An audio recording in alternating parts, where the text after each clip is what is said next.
ঈশ্বরচন্দ্র বিদ্যাসাগরের মহাপ্রয়াণ দিবস উপলক্ষে বালুরঘাটে দক্ষিণ দিনাজপুর জেলা প্রেস ক্লাবের মাসিক সাহিত্য আসর। বালুরঘাটের দক্ষিণ দিনাজপুর জেলার প্রেস ক্লাবের মাসিক সাহিত্য আসরের উদ্যোগে 29শে জুলাই ঈশ্বরচন্দ্র বিদ্যাসাগরের মহাপ্রয়াণ দিবস উপলক্ষে এই দিন বিকেলে প্রেস ক্লাবের সভাঘরে সাহিত্য আসরের আয়োজন করা হয়। এই দিনের সাহিত্য আসরে জেলার কবি, সাহিত্যিক, গল্পকার, ছড়াকার এবং সংস্কৃতি মনস্ক শুভবুদ্ধি সম্পন্ন ব্যক্তিত্বদের উপস্থিতিতে সাহিত্য আসর সার্থক হয়ে ওঠে। উদ্বোধনী সঙ্গীত পরিবেশনার পাশাপাশি স্বরচিত কবিতা পাঠ করেন চন্দনা দেবনাথ দাস। স্বাগত ভাষণ দেন বর্ষিয়ান সাংবাদিক পীযূষ কান্তি দেব। বিদ্যাসাগরের জীবন চরিত্রের উপরে বক্তব্যের মাধ্যমে বিস্তারিত আলোকপাত করেন ডক্টর সমিত কুমার সাহা, কৃষ্ণপদ মণ্ডল, গজেন মণ্ডল, অশোক কুমার দাস, কমল হালদার, জ্যোতির্ময় ঘোষ, দেবাশিস অধিকারী এবং বাংলাদেশ থেকে আগত সমস্ত মান্যগণ্য ব্যক্তিরা। সমাপ্তি ভাষণ দেন বর্ষিয়ান সাংবাদিক সন্তোষ সাহা।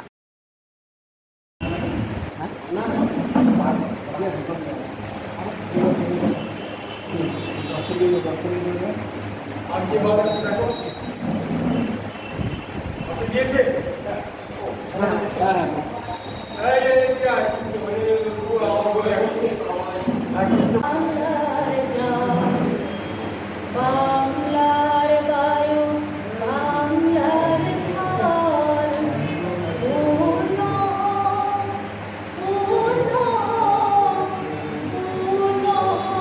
শুধু জ্ঞানী নন, ছিলেন দয়াবান। বাঙালিদের শিক্ষা দীক্ষায় করেছেন বলিয়ান। নারী শিক্ষায় ছিলেন মহান প্রতীক, বাংলা সাহিত্যে অমূল্য কীর্তি।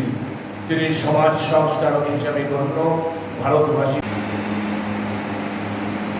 আমরা দক্ষিণ দিনাজপুর প্রেস ক্লাবের সাহিত্য আসরের উদ্যোগে মাসিক সাহিত্য আসর প্রতি মাসে বা 2 মাসে আমরা এই সাহিত্য আসরের আয়োজন করে থাকি। বিভিন্ন সময় বিভিন্ন মনি ঋষিদের জীবনী নিয়ে, কখনো সাহিত্য নিয়ে আমরা মাসিক সাহিত্য আসরে বসে থাকি। এবারে বিদ্যাসাগরের এই মুহূর্তে খুব প্রয়োজন আছে, যা সামাজিক ব্যবস্থা এবং রাজনৈতিক যা ব্যবস্থা এবং মানুষের ভীতি সঞ্চার, সেই জায়গায় বিদ্যাসাগরের প্রয়োজন আছে। জীবনী মানুষকে জানতে হবে, সেই কারণে আমরা বিদ্যাসাগরের প্রয়াণ দিবস প্রেস ক্লাবের সাহিত্য আসরের উদ্যোগে আয়োজন করেছি। আমরা যারা এসেছেন